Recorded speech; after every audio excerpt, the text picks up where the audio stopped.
claudicando entre dos pensamientos. Le voy a usted a invitar a abrir la palabra de Dios en Primera de Reyes capítulo 18 versículo 21 y dice así la bella, la hermosa y la inalterable palabra de Dios.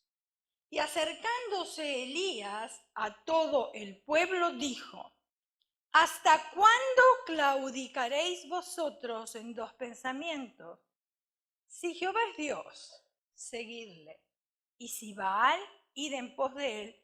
Y el pueblo no respondió palabra. Creo que se habrán quedado congelados con lo que dijo Elías, ¿verdad? Muy bien, vamos a definir palabras. Ustedes saben que a mí me gusta definir las palabras. ¿Por qué? Porque a veces no podemos, sabemos lo que es, pero se nos hace un poquitito difícil quizás expresar lo que significa. Entonces, hay una palabra ahí que dice claudicar. ¿Qué significa claudicar? Claudicar significa ceder, transigir, rendirse ante las presiones externas o ante los inconvenientes. Por eso decía, no claudiquéis en dos pensamientos, no se rindan, le decía al pueblo Elías, ¿verdad? Porque estamos teniendo inconvenientes aquí, pero ustedes manténganse firmes en un pensamiento. Ahora, ¿quién era Baal? Porque nos habla ahí, nos dice el versículo, si Baal es, id en pos de él. Pero entonces, ¿quién era Baal? ¿Por qué menciona Elías a Baal? Y ahí explica, ustedes van a ver que está Dios en minúscula. ¿Por qué Dios en minúscula? No hay un error de ortografía. A lo mejor algunos de ustedes piensan, uy, la pastora se equivocó y puso la D minúscula. No, porque Dios, ese Dios que se está refiriendo ahí, no es el verdadero Dios. El único que se escribe Dios en mayúscula es el verdadero Dios. Los demás dioses se escriben en minúscula. Eso para que usted sepa diferenciar un Dios del otro. ¿Amén? Cuando escucha alguna predicación o cuando esté leyendo algún libro o esté leyendo mismo la Biblia. Muy bien, Baal, Dios supremo de los cananeos. Nada que ver con el Dios verdadero. Nada que ver con el Dios de Israel, ¿verdad? ¿Por qué? Porque era el Dios de los cananeos. Su adoración procedía ¿de dónde? De Babilonia, madre de las abominaciones de la tierra. Fíjense en ustedes. Entonces por eso Elías se mantiene firme y le dice, no claudiquéis entre dos pensamientos. O sea, si es Dios, sigan a Dios. Ahora, si ustedes creen que el verdadero Dios es Baal, pues síganlo a ellos, ¿no es cierto? Muy bien, con estas definiciones en mente, con la ayuda de Dios trataré de desarrollar el tema. ¿eh? Muy bien, no hay un planeamiento más sincero y correcto que este que hace Elías frente al pueblo de Israel, frente a Acab y frente a los 450 profetas de Baal. Y le dice, si Dios es Dios, entonces vamos tras él. Si por el contrario es Baal, vamos en pos de él. Pero no podemos seguir entre estos dos pensamientos. O sea, no seamos ni chicha ni limonada. ¿Amén? No estemos con un pie en un lado y con un pie en el otro. Decidamos a quién vamos a seguir. Muy bien. Ahora, este planeamiento está vigente en la actualidad. Es exactamente lo mismo. Los años pasaron, el tiempo pasó, pero la humanidad seguimos siendo humanos. ¿Verdad? Somos siempre iguales. Entonces, este planeamiento está vigente en la actualidad y hacemos las cosas como Dios las ordena en la Sagrada Escritura o hacemos las cosas como el mundo quiere. No hay otro camino. Ahora usted y yo tenemos que escoger. Si queremos escoger a Dios, pues gloria a Dios, a Él le serviremos. Y de ahí vamos a tener bendiciones. Ahora, si nosotros queremos servir al mundo, nadie nos va a decir nada. Tenemos la libertad de hacer y tomar la decisión que nosotros querramos. Pero entonces después veremos las consecuencias. Recuerden que el pecado es como una tarjeta de crédito. La tarjeta de crédito le dice, compre ahora, pague después. El pecado le dice, peque ahora, pague después. Entonces, con eso en mente, piense usted a quién quiere servir. Entonces, o vivimos en la luz, o vivimos ¿dónde? En las tinieblas. O creemos en las palabras de Cristo, o creemos en las mentiras de Satanás, que son bien sutiles, ¿eh?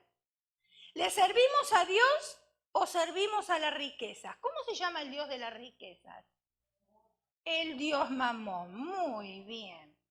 O vivimos en la carne o vivimos en el espíritu. O damos fruto del espíritu o llevamos a cabo las obras de la carne. Eso está en cada uno de nosotros, el escoger. Israel debía decidirse una vez más por todas, o Jehová o Baal. Pero la idolatría a Baal tuvo un mayor esplendor en el tiempo del rey Acab. ¿Ustedes saben quién es el rey Acab? ¿Más o menos están familiarizados con el rey Acab? Bueno, yo les voy a decir más o menos quién era el rey Acab. Este rey se casó con una mujer hermosa, princesa fenicia nacida en Sidón, mujer dominante, perversa e idólatra. Llevó al rey, ella, cuidado, nosotros las mujeres, ¿no? Llevó al rey y al pueblo a rendirle culto a sus dioses. Llevó al pueblo a rendirle culto a sus dioses. Y también ella influenció en la vida de su esposo. Esta mujer tenía en su templo a 450 falsos profetas que apartaban al pueblo de Dios. Ahora, permítame decirle algo. ¿Usted sabe el nombre de esta mujer? ¿Quién era la esposa del rey Acab? Jezabel, excelente. Muy bien. Más adelante vamos a ir hablando un poquito más de ella. Pero permítame decirle que en este siglo XXI el ser humano ha creado nuevos Baales. Siempre existieron, no estamos hablando aquí. Hoy no se adoran toros como adoraban en el Antiguo Testamento, ¿verdad? Pero sí se rinde culto al hombre y a la mujer, a las dietas y a las cirugías. ¿Es verdad o no es verdad? Entonces quiero escuchar un amén, si no me voy a sentir que estoy sola, ¿verdad? Muy bien. También se le rinde culto a los ejercicios corporales y cuidado, no es que yo estoy diciendo que está mal. No, cuidar nuestro cuerpo es sano. ¿Por qué? Porque es bueno para nuestra salud. Pero cuando está en primer lugar, ahí viene el problema, y nos quita el tiempo de servirle a Dios, se convierte en un Baal y se convierte en un ídolo. Todo lo que tenga primer lugar se convierte en un Baal. Hay muchas mujeres que adoran a sus esposos. Es un ídolo. Hay muchas mujeres que adoran su casa. Es un ídolo. Hay muchos hombres que adoran su automóvil. Es un ídolo. Hay muchos hombres que adoran todas las cosas electrónicas. Es un ídolo. ¿Por qué? Porque si eso está en primer lugar, pasa a ser un ídolo y pasa a ocupar el lugar de Dios. Hoy se adora la belleza, a los artistas, a la música, las diversiones. Hoy rendimos tributo a la ciencia. Tenemos que tener el último modelo de celular. Porque si no tenemos el último modelo, estamos fuera de onda. Usted entiende esa expresión, ¿verdad? Fuera de onda estamos. Hoy rendimos, como dije, tributo a la ciencia y tenemos que tener el último celular. Hasta nuestros niños tienen que tener celular. ¿O no? Sí. El celular es sumamente útil cuando se presenta una necesidad. O sea, yo no estoy en contra del celular, cuidado, y que nuestros hijos tengan celular. Necesitan para comunicarse con nosotros en momentos de necesidades. Pero, ahí viene la cosa, ahora viene el pero. Si ese celular debilita la comunicación con la familia, llega a ser un Baal. ¿Por qué? Porque cada cual está ahí sumergido en su teléfono. no está teniendo comunicación con el resto de la familia. ¿Por qué? Cada cual está interesado en lo que está buscando. Y eso lo vemos en todos los lugares públicos. Sucede en nuestros hogares, en muchos, no en todos, por supuesto. Pero cuando vamos afuera y vamos a restaurantes y vamos a parques, lugares públicos, nosotros vemos una familia y cada cual tiene su propio celular y no están conversando entre ellos. Usted va a ver una pareja que dice que va a comer juntos y cada uno está con su celular. O sea que ellos creen que fueron a comer juntos, se hicieron un brainwash, como dicen aquí en inglés, que fueron a pasar un tiempo juntos, pero no pasaron ningún tiempo juntos. Los cuerpos estaban ahí, pero las emociones, la comunicación no estaba ahí. El interés por el otro ser humano tampoco estaba ahí. Por ejemplo, yo no estoy de acuerdo que se atienda el celular cuando uno está almorzando. Nadie se va a morir. Antes no teníamos celular y nos enterábamos de las cosas igual. Ahora parece que si no tenemos el celular y no lo contestamos enseguida, alguien se está muriendo o estamos perdiendo millones de dólares. Aún en muchas iglesias, y yo le doy gracias a Dios porque aquí esto no sucede, en muchas iglesias parece que no bajan el sonido del celular. No lo ponen en mute, ni tampoco lo ponen en vibrador, como diciendo, aquí estoy yo, y justo suena el celular cuando está la predicación. Justo suena el celular cuando estamos alabando al Señor. Y es triste ver cómo ponemos ciertas cosas en primer lugar, antes que a Dios. Nuestros dioses son las armas nucleares, nuestras fuerzas militares. Hay espacio para adorar todo cuanto el diablo se le antoja, menos a Dios. La esposa del rey Acab, y ustedes dijeron muy bien, se llamaba Jezabel. Quien representa a, mire, yo se lo voy a mostrar a quién representa, y usted se va a espantar. El espíritu de idolatría. Cuando nosotros adoramos otras cosas fuera de Dios, ese que usted ve de ahí, ese personaje horrible y espantoso, es el espíritu de idolatría que vino a tomar lugar en nuestras vidas. Triste, ¿no? Como no lo vemos, y ese espíritu, pero ahora que lo estamos visualizando, entonces nos damos cuenta que realmente es horroroso, ¿no? Terrible. Jezabel significa sin cohabitación. ¿Por qué? Ese es el significado de su nombre. Porque ella no va a vivir con nadie que no pueda dominar. ¿Está entendiendo? ¿Se está identificando? No, ¿verdad? Ahora déjeme decirle algo. Porque como Jezabel tiene nombre de mujer, entonces casi siempre se le ataca a la mujer con este espíritu. Porque era un espíritu manipulador, y las mujeres de por sí somos manipuladoras, pero déjeme decirle algo, que espíritu es espíritu. Y espíritu toma control en cualquier persona. Y puede tomar control en los hombres también.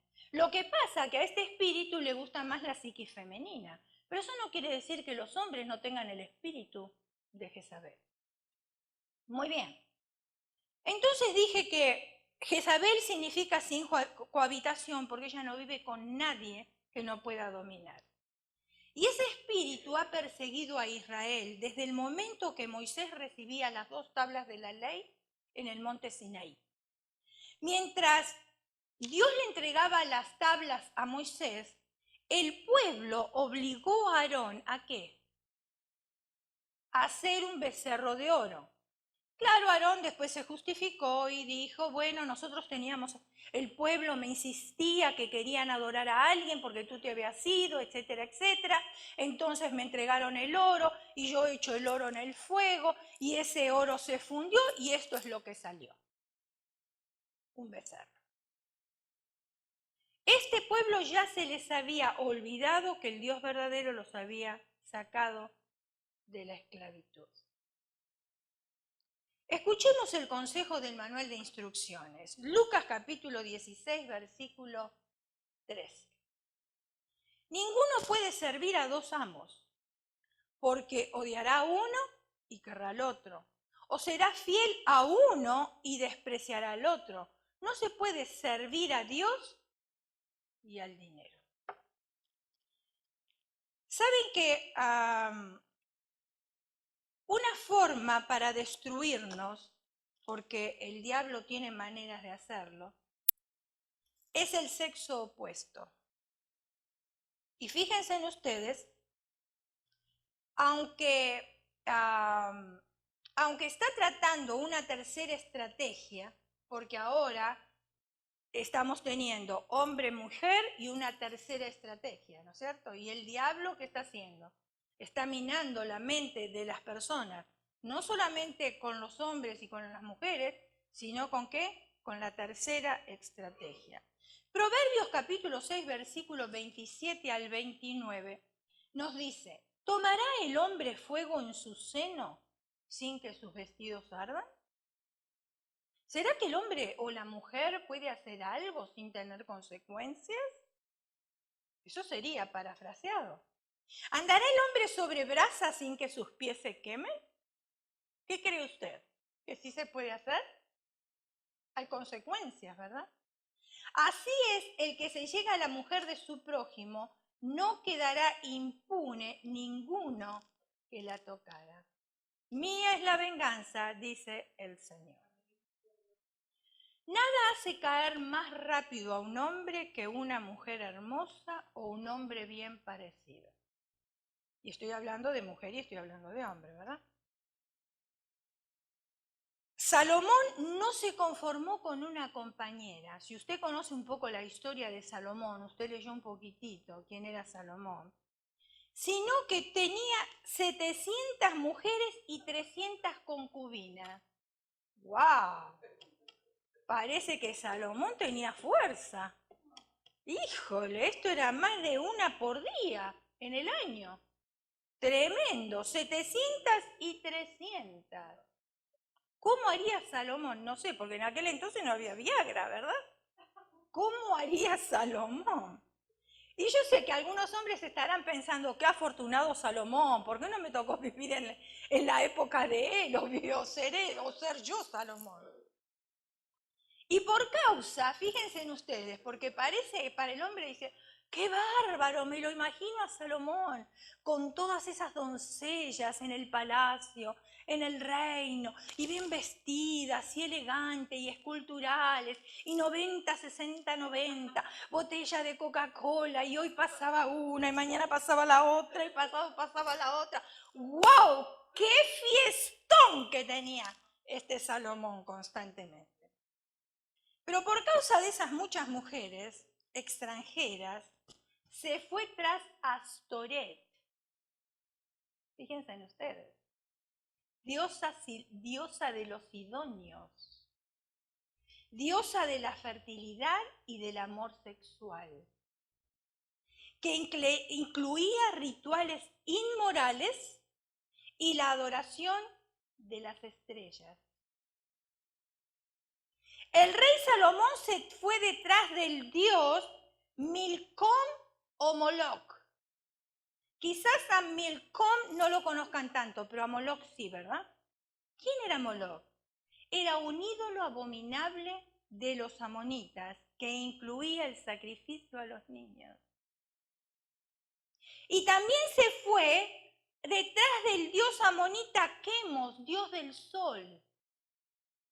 Y todas estas mujeres lo desviaron. ¿Por qué? Porque el espíritu de Jezabel estaba arduamente funcionando en aquel tiempo. Y a través de los años, el espíritu de Jezabel sigue funcionando hoy en día también. Toda una joyita, Salomón, ¿verdad? Porque cuando hablamos de Salomón siempre decimos que pidió sabiduría, que tenía riqueza, que sus balcones colgaban, y qué tremendo, y qué palacio. Pero era toda una joyita detrás de toda esa escena, Salomón. Salomón desvió su corazón e hizo lo malo ante los ojos de Jehová. Dios castigó a la tierra. a la tierra de Acab, con una sequía que había sido profetizada por Elías. Ustedes se acuerdan del profeta Elías. El hambre azotaba en el territorio de Acab. Los alimentos escaseaban y por causa del pecado de idolatría del pueblo también. Y acercándose Elías a todo el pueblo dijo: ¿hasta cuándo claudicaréis vosotros en dos pensamientos? ¿Hasta cuándo? Jezabel representa múltiples espíritus que le hacen daño al creyente. Jezabel no solo le rendía culto a Baal, sino que le rendía culto a su cuerpo. El cuerpo de ella era el objeto de adoración, de admiración. Y hoy estamos viendo y somos minados nosotros por los medios de comunicación en cuanto al cuerpo. Si es dieta, si es moda, liposucción, implantes o no, ejercicios.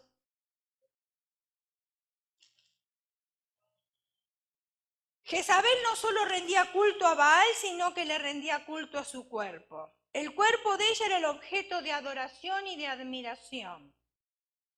Y el mundo está lleno de hombres y mujeres que no tienen otro pensamiento que modificar sus cuerpos. Cuando entrevistan a algún artista, ustedes vieron, ellas a veces dicen la verdad y a veces no. Pero algunas dicen, no, todito esto que yo tengo es natural. Por aquí no pasó ningún bisturí. No, si se nota que no pasó ningún bisturí, ¿verdad? O sea, creen que todavía nos van a engañar a nosotros, que todo es natural. Porque nosotros tenemos la ley de la gravedad. Todo se cae con el tiempo, ¿o no? ¿Sí o no? Claro que sí. O sea, las arrugas las podemos evitar, las podemos mejorar, podemos hacer algo, un lifting, qué sé yo, podemos usar cremas, etcétera, etcétera, pero no las podemos evitar. Por ejemplo, las canas las podemos evitar, tampoco. Siguen saliendo y siguen saliendo. Ahora que las cubrimos es otra cosa. Pero no podemos evitar las canas. ¿Podemos evitar cumplir años? Tampoco, años tras años. El tiempo nos va marcando la edad. Y claro, todos quisiéramos parar a los 50, yo creo, y si es 48 mejor. Pero 50, yo siempre digo que cumplo 50, ¿por qué? Porque dice que no se cuenta. Entonces ahí ya me paré y ya no cumplo más años.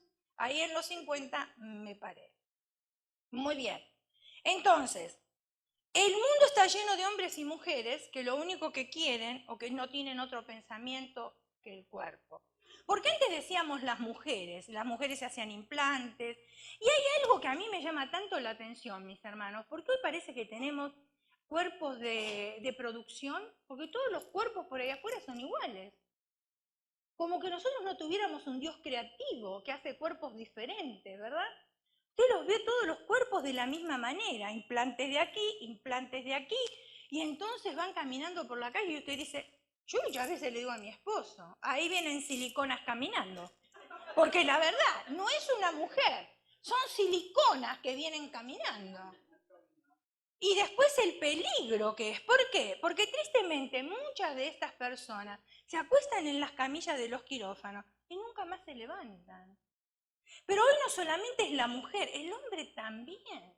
Porque claro, tienen que atraer a esas mujeres que tanto se preocupan por ese cuerpo. Y ellos también tienen que tener cuerpos que llamen la atención, ¿verdad? Entonces ahí están con inyecciones de esteroides para la musculatura. Y entonces después ustedes ven que en verano se ponen unas playeras que les sobresale el brazo de aquí para mostrar la musculatura y decirle a la persona o a la mujer que va pasando, mira cuán fuerte yo soy. Yo quisiera ver si es fuerte, porque parece fuerte por los músculos que tiene, pero cuando viene un problema yo quisiera ver dónde está la fortaleza, porque esos músculos no le van a ayudar a sobrepasar el problema, porque aquí tenemos todas las cosas aquí adentro. Los medios de comunicación minan la mente y tristemente esta sociedad cuenta con personas que sufren trastornos de tanto minar la mente de esa manera y muchas mujeres quieren ser aceptadas en esta sociedad. Entonces encontramos que hay personas con anorexia. Y qué tristeza llegar a ese punto.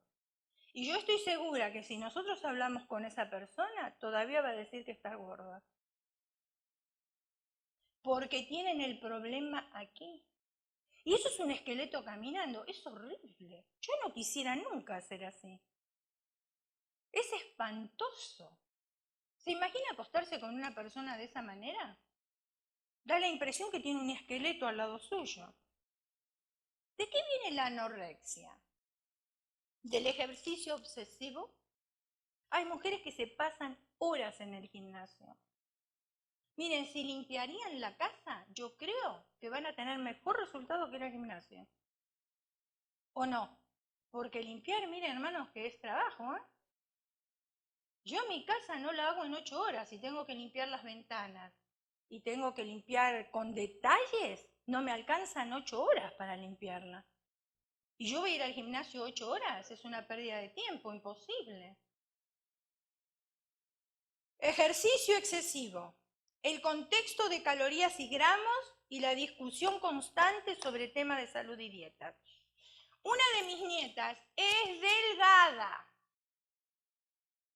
Delgada. Pero ella la escucha a la madre.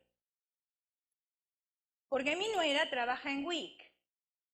Entonces ella le enseña a las personas nutrición, etcétera, etcétera. Y también como ella viene de una familia que casi todos ellos fallecieron de cáncer, entonces ella se cuida mucho con lo que come. Porque la comida también es muy, muy necesaria cuidarse para evitar el cáncer, especialmente cuando uno viene de familia así, ¿no? Entonces ella escucha a la madre cuando la madre dice, no, esto no lo voy a comer porque voy a ahorrar calorías. Y ella lo tiene metido acá, yo lo sé. Porque un día vino conmigo al supermercado y me dijo, Nona, que es abuela en italiano, así me llama, me dice, ¿me podés comprar un paquete de Funyuns? Ustedes saben, son los aros de cebolla, que vienen, en vez de chips, son aros de cebolla que vienen así en paquete también. Entonces le dije, sí, claro, andá y agárralo. Se ve que ella en el trayecto pensó, si mi mamá me viera a comer esto, me va a regañar. Entonces volvió, ella era chiquita, ¿eh? Y me pregunta a mí, ¿cuántas calorías tiene este paquete? Lo primero que me preguntó. Le dije 200. Ok, I don't want it. I'm going to save calories. Yo dije, pero ¿esta niña tan chiquitita quiere ahorrar calorías cuando es un palo? Entonces ya lo tenemos metido en la cabeza, el de ahorrar calorías. Porque escuchamos en los medios de comunicación todas estas cosas. Entonces, el conteo de calorías, de gramos, la discusión constante sobre temas de salud y dieta, la autoconducción al vómito, el uso indiscriminado de laxantes. Ay, es que tengo que ir a una fiesta. Ay, pero mi vientre está tan hinchado que mejor me voy a tomar un laxante. ¿Para qué? Para que se me aplane el vientre. De la noche a la mañana queremos milagros, ¿verdad? El uso indiscriminado de laxantes, diuréticos y pastillas para perder el peso. Ahí en el mercado, así como hay tantas iglesias para escoger y tantas denominaciones para escoger, también hay pastillas para adelgazar para escoger. Hay laxantes para escoger y hay diuréticos también para escoger. You name it y usted lo puede tener. Pueden ser indicaciones físicas de que una persona sufre anorexia nerviosa. Y no es extraño que la persona con anorexia altere su desorden con otros del mismo género, tales como la bulimia, que es atracción y purgación. Y veamos la bulimia un momentito. La bulimia es una enfermedad que se caracteriza por comilonas, atraques de comida, o episodios de indigestión excesiva de alimentos. Pero después, ¿qué pasa? Luego la persona, como comió mucho y no quiere engordar, utiliza diversos métodos. Tales, por ejemplo, el vómito. Ustedes ven ahí tiene un pedazo de, ¿qué es? Un pedazo de pastel que tiene ahí, pero al mismo tiempo lo quiere comer, pero al mismo tiempo está ahí vomitando. Es horrible. Psicológicamente es horrible. No poder disfrutar de una comida para después hacer lo que se está haciendo. Ustedes saben que cuando uno vomita, porque ustedes casi todos habrán pasado por algo así en algún momento, es feísimo y el dolor que trae y cómo deja el estómago, ¿no es cierto? Y no es fácil. Entonces, consumen laxantes en exceso para evitar aumentar de peso. Ahora, en esta sociedad, verse bien y sentirse bien es tener un sitio en la sociedad. Triste. Ser flaquito. Ustedes compran ropa, ¿verdad? ¿Sí o no? Estoy hablando de las mujeres. Cuando van a la tienda, ¿ustedes no se frustran? ¿Por qué? Porque todos los modelos son para size 0. Aparte del tipo de telas que se usan, que son adheridas al cuerpo, que en vez de bajar suben, tajos por todos lados, es una frustración ir a comprar. Y especialmente cuando la ropa es para talle 0. Hay que ser así para ponerse talle 0. Entonces, en esta sociedad, ser delgado es una bendición y tener unas libras de más es pecado mortal. Estar casado con la misma persona por mucho tiempo es otro pecado. ¡Tantos años! ¿Y cómo le hizo? Yo me acuerdo que mis padres, mis abuelos, pasaban los 60, mis padres llegaron a estar casados 71 años. Y yo nunca le pregunté cómo lo hicieron, porque era normal para ellos vivir tantos años de casado, pero en esta sociedad parece que vivir tantos años con la misma persona es un pecado. Yo recuerdo cuando cumplíamos 16 años de matrimonio, yo trabajaba aquí en los Estados Unidos, estaba trabajando en un salón de belleza, y tenía mis compañeros, y entonces yo les dije, uy, hoy es mi aniversario. Sí, ¿cuántos años cumples de casado? 16.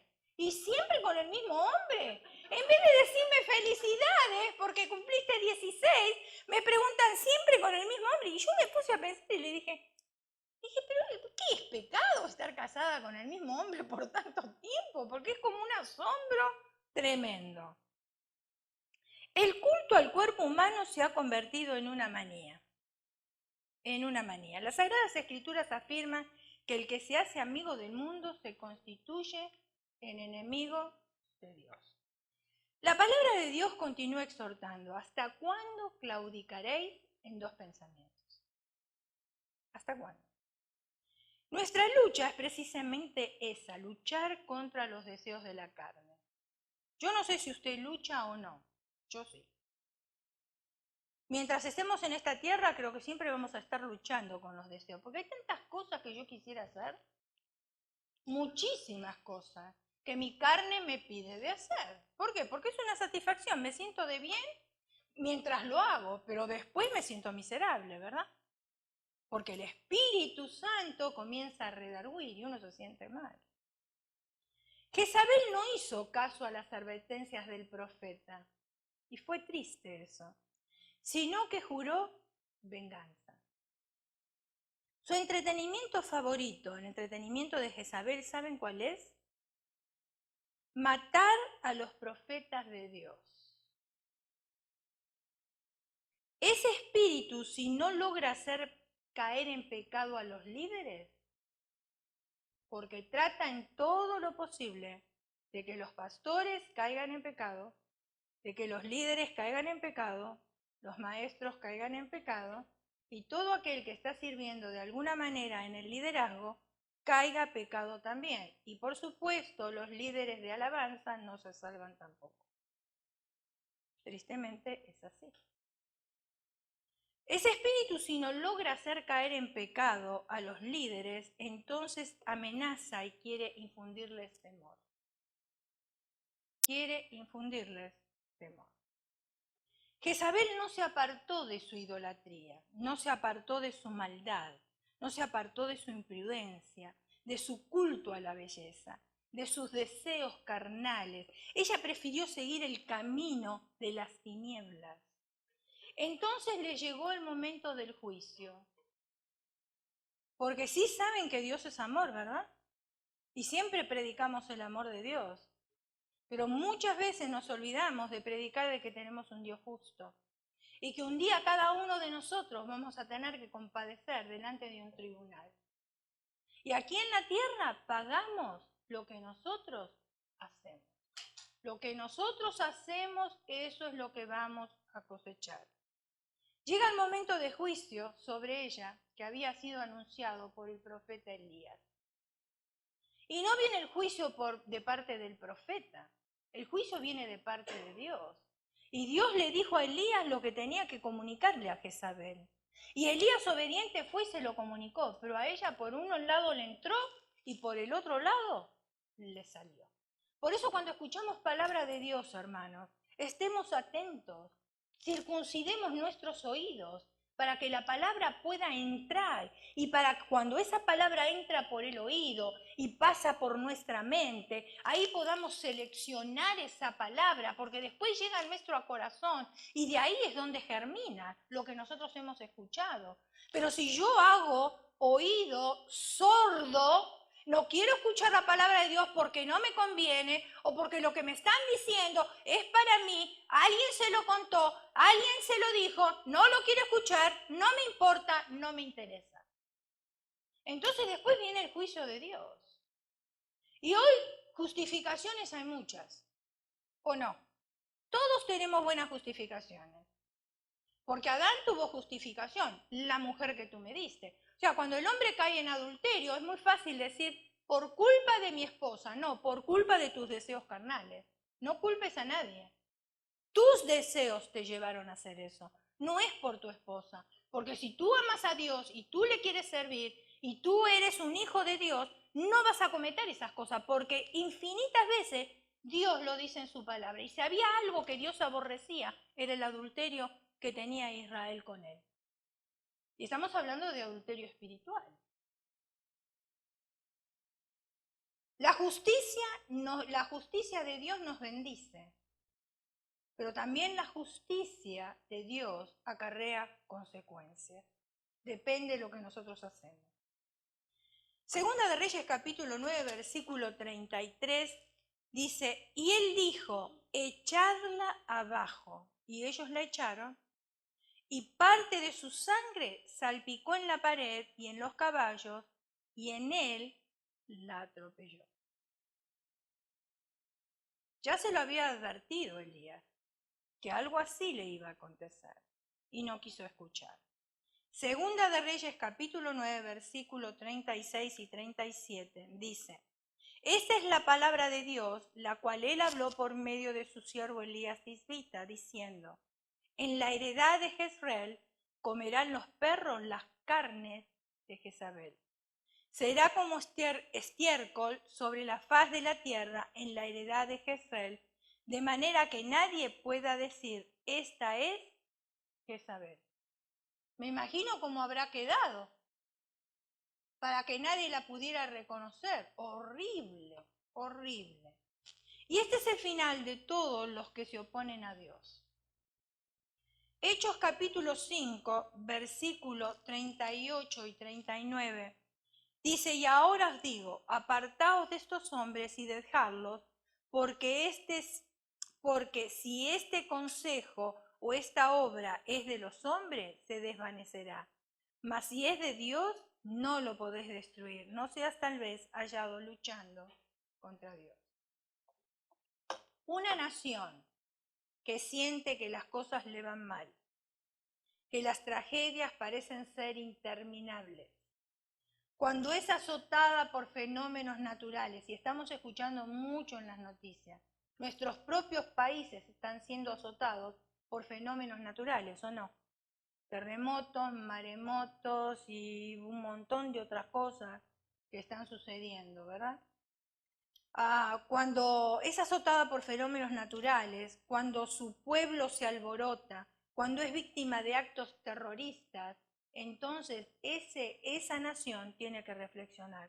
Algo está pasando que no está bien dentro mismo de la nación. Algo está pasando que no está bien. En Italia, el año pasado, antes de terminar este año que ya se fue, hubo varios terremotos en la ciudad de Roma y llegó hasta el pueblo donde nací yo y nacieron mis padres. Y cuando llamo a mi familia para saber cómo estaban, todos estaban asustadísimos, porque habían habido 3 terremotos en la misma semana y a pesar que están a 2 horas y media de Roma, de todas maneras ellos lo pudieron sentir, sintieron el movimiento y decían que iba a venir otro más fuerte todavía. Ahora, Italia es un país sumamente idólatra. Sumamente idólatra. Hay una iglesia en cada esquina. Yendo nosotros a visitar, cuando fuimos a Italia la primera vez después de tantos años, mi esposo y yo viajamos, nuestros padres nos llevaron a Argentina cuando yo tenía 2 años, él tenía 3 años. Y él nunca volvió a Italia, pero yo volví a los 14 años. Pero de los 14 después regresamos, nos quedamos 6 meses con mis padres, regresamos y volvimos a ir otra vez cuando yo ya estaba casada con mi esposo y ya mi hijo estaba casado el mayor, o sea que pasaron muchísimos años. Leonardo todavía estaba con nosotros. Entonces decidimos ir a visitar a la familia. Y cuando fuimos a visitar a la familia, fuimos también a Roma, estuvimos en la iglesia de un misionero cuadrangular.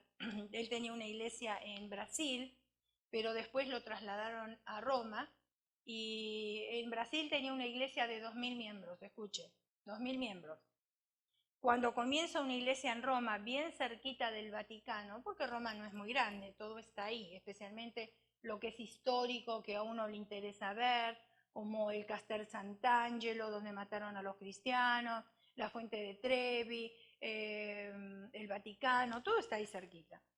Entonces, él tenía una iglesia ahí cerca del Vaticano y había solamente 20 miembros. Y nosotros fuimos a la iglesia porque mi esposo predicó ahí en esa iglesia. Y en las columnas que tenían la iglesia había un cartel que me llamó mucho la atención. El cartel estaba escrito en italiano, pero decía prohibido fumar. Y yo le pregunto al pastor, ¿pero es necesario poner este cartel dentro de la iglesia? Ya se sabe, ¿no? Que en una iglesia no se fuma. No, dice, tenemos inconvenientes porque si vamos y le decimos a las personas se ofenden. Si lo ven escrito, obedecen. Fíjense en ustedes. Entonces él nos llevó a recorrer un poquitito Roma. En cada esquina una iglesia. Ahora, en las iglesias que estaban ahí, ellos tienen, escuchen, porque esto es un espíritu de religiosidad, hermanos. En la puerta de cada iglesia había una canasta bien grande con muchos rebozos. Porque se supone que si usted va a la iglesia sin mangas, usted tiene que tomar uno de esos rebozos que están ahí afuera, colocárselo y recién entrar en la iglesia. De otra manera no puede entrar. Cuando estábamos por ir a visitar el Vaticano, el pastor nos dijo, le dijo a mi esposo y a mi hijo, no vayan en short porque no van a entrar. Y me dice a mí, no vayas en pantalones porque no te van a dejar entrar. Pero yo me fui con falda y mi esposo con pantalón largo. Allá en Italia en tiempo de verano es húmedo, un calor insoportable. Y yo me fui sin mangas, con una blusa sin mangas. No me querían dejar entrar. No, usted no puede entrar así. A ver, imagínense, los turistas vienen de diferentes partes del mundo, desconocen el sistema. Usted paga tanto dinero para viajar, porque no está ahí, que el año siguiente usted puede ir o el mes que viene usted puede ir. Usted está ahí, usted necesita entrar. ¿Cómo hace?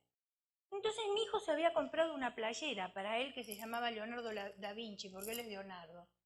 Me acordé de la playera. Me corrí un poquitito donde estaba el soldado, ahí que me dijo que no podía entrar, y me puse la playera de mi hijo. Le dije, ¿ahora puedo entrar? Me dice, ahora pase. Ahora pase. Ese es un espíritu de religiosidad que encontramos en todos lados. Entonces, Italia es muy idólatra, muy idólatra. Y hay un espíritu de matriarcado espantoso. Y lo triste es que los hombres creen que ellos son los que mandan. Se juntan en las plazas a conversar los jubilados, mientras las esposas están conversando por teléfono y chismeando con toda la familia. Y están arreglando los problemas de todo el mundo, y estos pobres jubilados que están ahí en las plazas se creen que ellos son los líderes del hogar. Entonces Dios muchas veces se manifiesta. ¿Para qué? Para que cuando un pueblo es muy idólatra, levante los ojos al cielo y entienda que hay un Dios verdadero. Un Dios que creó todas las cosas, un Dios al cual nosotros tenemos que clamar. Ese es el Dios verdadero, el que está ahí arriba, no aquellos que están hechos con pedazos de leña, aquellos que creemos que nos van a hacer algo. Escuchamos en los medios de comunicación que la Virgen lloró, que Jesús lloró, que las figuras las encontramos en el piso, en las ventanas, en los árboles, en la soga, en cualquier lado.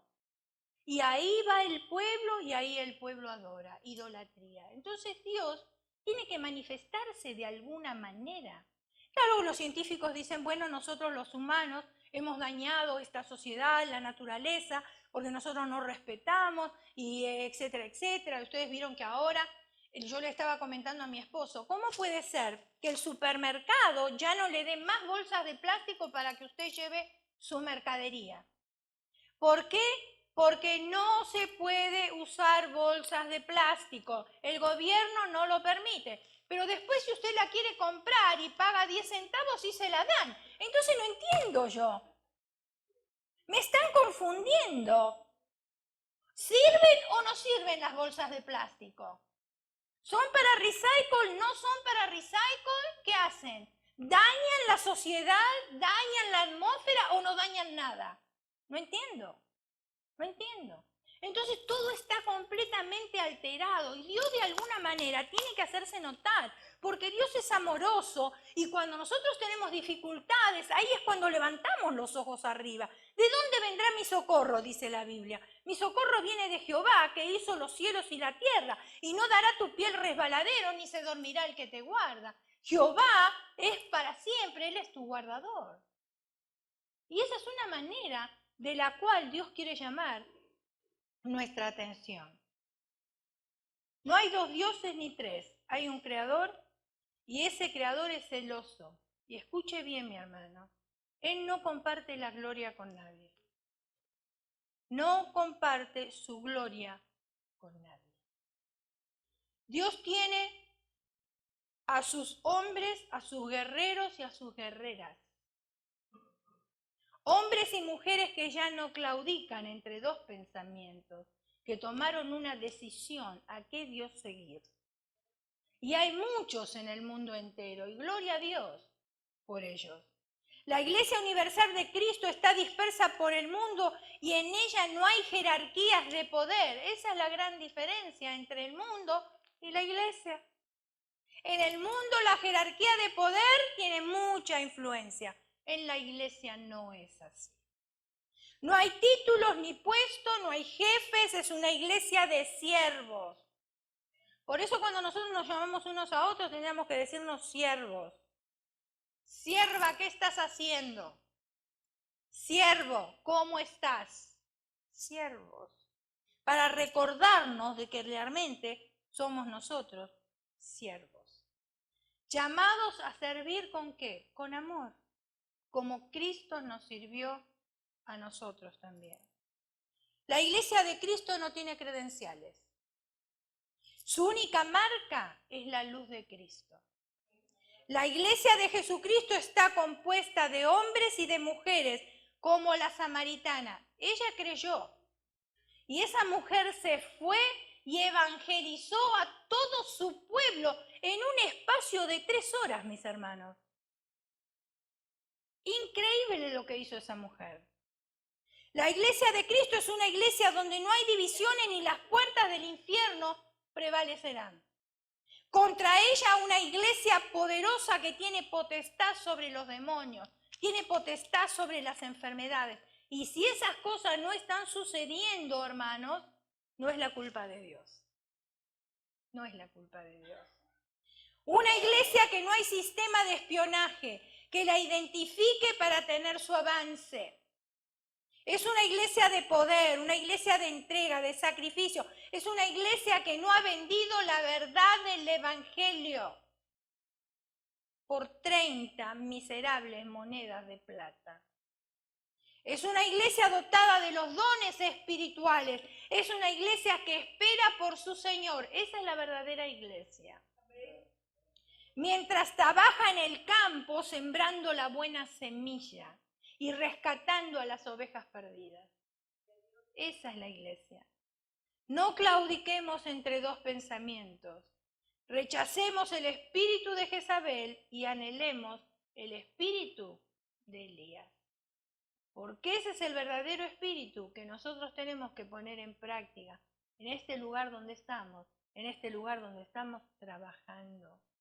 Y es hora de que nos levantemos, hermanos, a servir. Es hora de que hagamos algo por el Señor. A veces estamos tan metidos en nuestras cosas, en nuestros problemas, que dejamos de lado la obra del Señor y al Señor mismo. Y el Señor nos llama y nos vuelve a llamar con amor y con paciencia. Y el Señor quiere que cada uno de nosotros estemos activos, por lo menos en un ministerio. No necesitamos 2, ni 3, ni 5, pero en uno. Si cada uno de nosotros estaríamos desarrollando un ministerio, seríamos una iglesia fuerte y poderosa, la verdadera iglesia de Jesucristo. Por eso a través de los siglos, el mismo Señor que dijo, o Elías que dijo, ¿hasta cuándo claudicaréis en dos pensamientos? Esa misma voz se escucha a través de los años y es una voz de advertencia para nosotros. ¿Hasta cuándo vamos a claudicar en dos pensamientos? O somos de Dios o servimos al mundo. No podemos estar con un pie en un lado y con un pie en el otro. Porque a uno vamos a amar y al otro vamos a aborrecer. Y es un principio bíblico, es para usted y es para mí también. Cierre sus ojos, incline su rostro y vamos a orar.